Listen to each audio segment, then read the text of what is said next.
that extraordinary? You set out to be an actress, and you end up knowing how to handle a bullwhip and learning a little bit about karate. You couldn't have expected that. No, I didn't. Or swallowing budgies. Swallowing budgies. Excuse me? Budgie, it's a... What's a budgie? Little bird. I saw you swallow a bird in that movie. Oh, it's a finch, actually. That's even crueler, It's a tropical finch. And you did that for real? Mm-hmm. I didn't swallow it. No, because it flew out again. But yes. How many takes did you have of putting the bird in your mouth? Not many. Not many. The bird was very well trained, and we were very well rehearsed, and it was in a very short period of time. How does it feel, a bird in your mouth? Odd. Very odd. How long is it since you worked in a supermarket? 10 years now? Or more? 14. You went up for a beauty contest, you won it. Was the object of that to win the beauty contest or to meet perhaps somebody who could get you a job in movies? The object was to meet, specifically the object was to meet one of the judges who was a commercial agent. So your early life, it appears to have been one of not studying very hard and just enjoying the sunshine and having a good time. When did this penny drop? I worked, though, but, you know, I've always been in the workforce since I was 14. Yes, of course, you worked in a supermarket. Yeah. You worked. But when did the penny drop that you could perhaps go on to something else? Or was it just an arbitrary decision you took? When at around the age of 19, I basically just asked myself what it is I wanted to do, really and truly, not what should I do, what do I think I can do. If somebody were to just hand it to me, what would it be? And it was acting, and I frankly was a little surprised at the answer that I came up with. Yeah. What's been the most interesting part? Obviously the last one. I mean, one thinks of Les Liaisons Dangereuses and Baker Boys. What's been the most interesting? Interesting from your point of view. What one did you feel you could identify with or that you enjoyed most doing? You know, I enjoyed different things about different parts, and... What about the singing in for instance, The Fabulous Baker Boys? I enjoyed that a lot. I enjoy things that I don't consider my profession, and if I have the opportunity to do them in a film, I enjoy them much more than the acting because I don't put as much pressure on myself. So, I mean, they knew that I wasn't a professional singer, so I really was able to have fun. And like with the fighting in this film, it was a lot of fun for me because I knew that however good I could get it, that was just an added bonus, really, that I had stunt people to do it if I really failed. Yeah. Is it a conscious thing for you to keep changing? Because if one looks at your, starting with Grease 2 and moving down through the movies you've made. No, I just think that I'm just usually ready to do something really different after I finish a film. I've pretty much spent that desire for that kind of character, and I'm really, really ready to shed it and ready to do something else. Yeah. Do you have any ambitions for directing? For instance, Danny DeVito is directing something now here in Chicago, Hoffa. Would you like to direct? I have certain interests in doing that. It really intimidates me. I don't know that I will actually ever do it. But I'm always in everybody's business. You got your nose stuck in everybody's I do. Yeah, I've always done it, and I really think that. Do you think you're hard to work with because of that? Do you think, here she comes, she's interfering again? Here comes Miss Busybody. Yeah. No, actually, I don't. Well, you wouldn't. I don't think so. You wouldn't admit to it. I mean, would nobody. You? Well, nobody would tell me probably. How about working with this director? Did you have an input into that? Into the film? Did you have your own view of how Catwoman should be?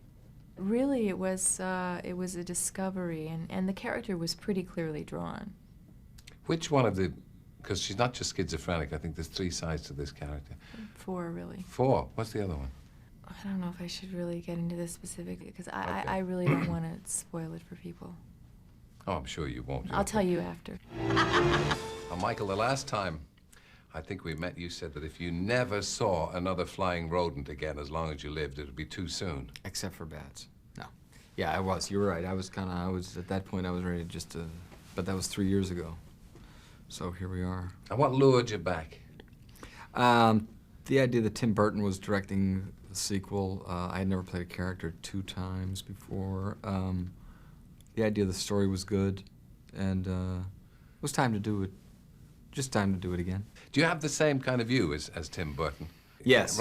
Not the cartoon character, rather more the gothic. Right. When he first sent me the script, I thought he was doing it to be nice. The Batman that I knew, and I didn't know much about Batman or Bat people or bats, was a kind of arms akimbo, kind of superhero, you know, kind of cardboardish, plastic kind of removed kind of thing. Because he's blacker even this time.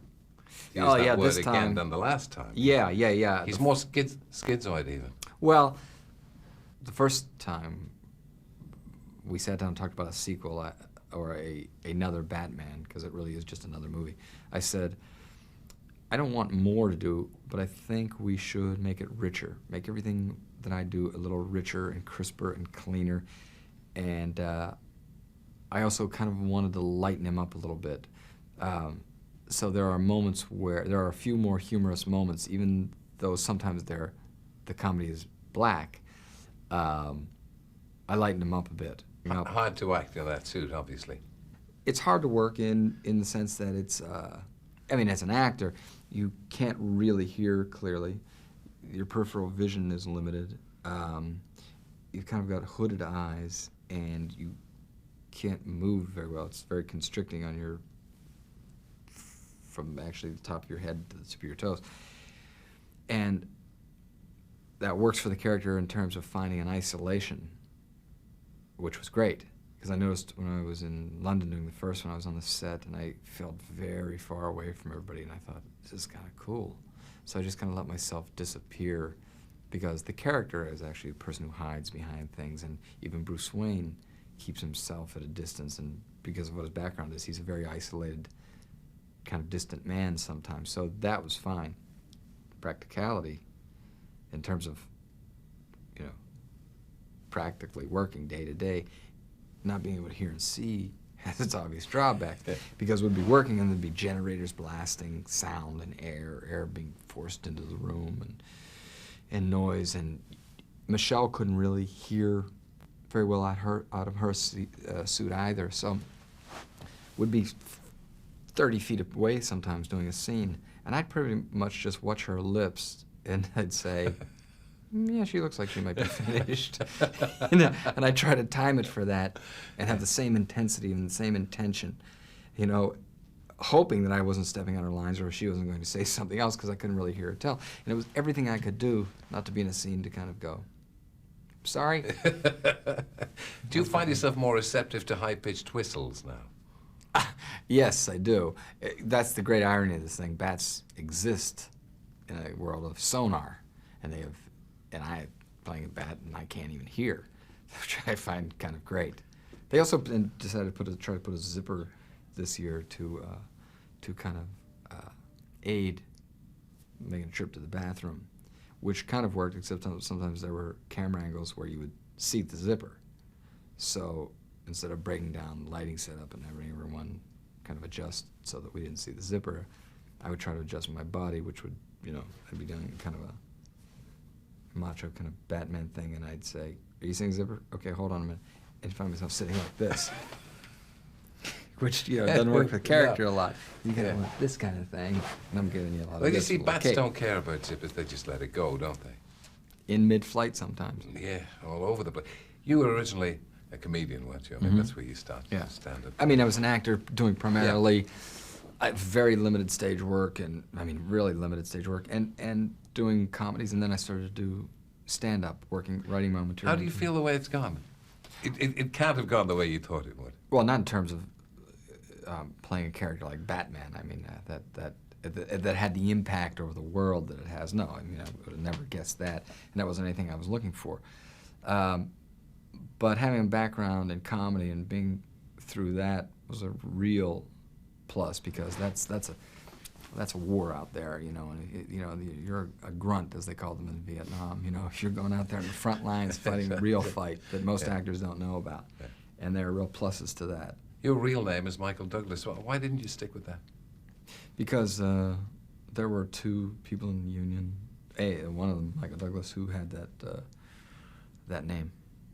And you couldn't, I got a job, and contractually you couldn't have people the same Whatever name in the happened to union or something like that other Michael Douglas? I don't know, never heard from him again. Never made it. Tough break for him. Yeah. He's doing porno movies, I think, right now, like I'm enjoying Basic Instinct or something. No. He's a good guy, actually. I finally have met Michael Douglas. That's not even his real name. I'm the only one who had the real name. That's the irony here. Yeah.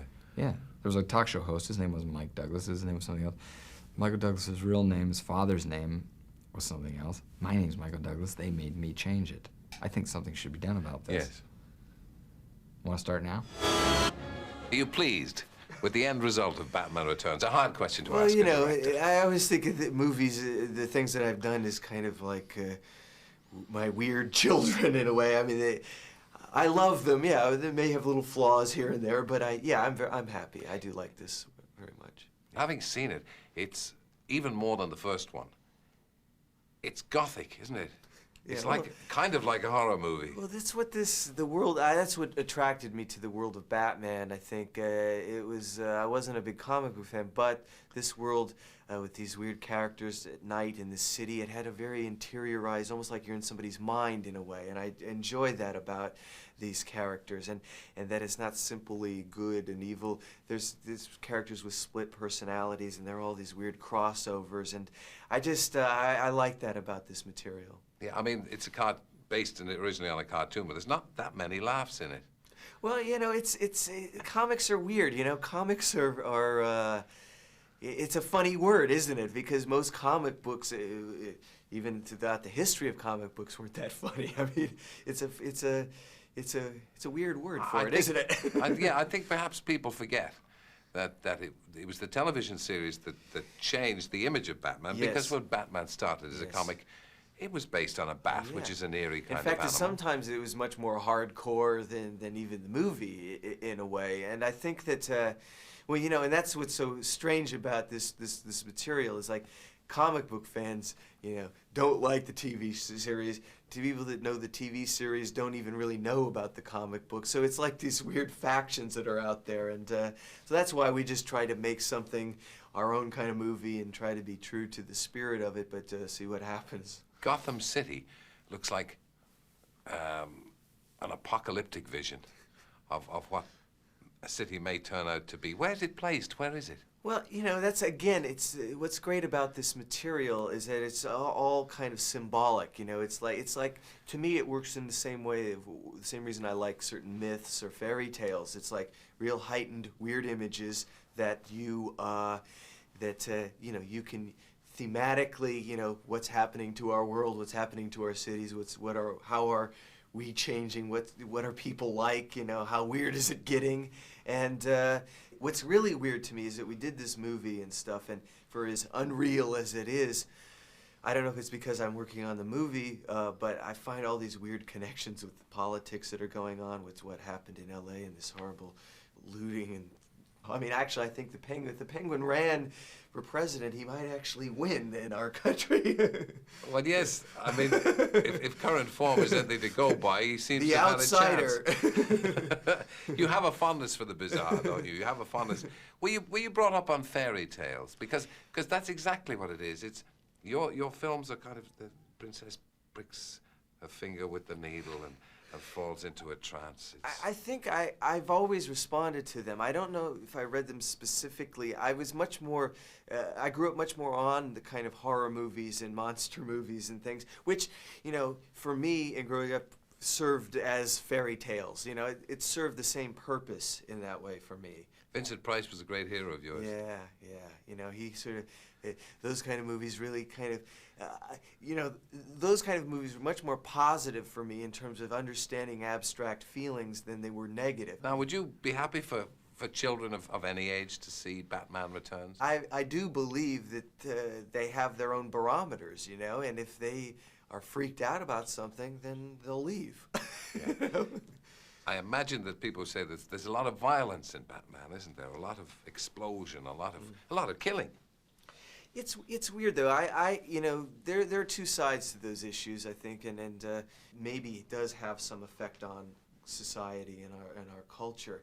But for me, a movie like this, which is so far removed in a way, I only see it as working as a kind of a cathartic way, and not necessarily. I mean, nobody's going to take out their umbrellas and go, you know, shooting people. You know, it's like you know, it's removed. And Now you've got a lot of other characters waiting in the wings, so we're going to have Batman, Part the Third, son of Batman. Yeah. Not necessarily. Well, you know, not right now. Not for me. It's like, you know, kind of bats flying out of the walls right now. You know, I can't quite handle it right now.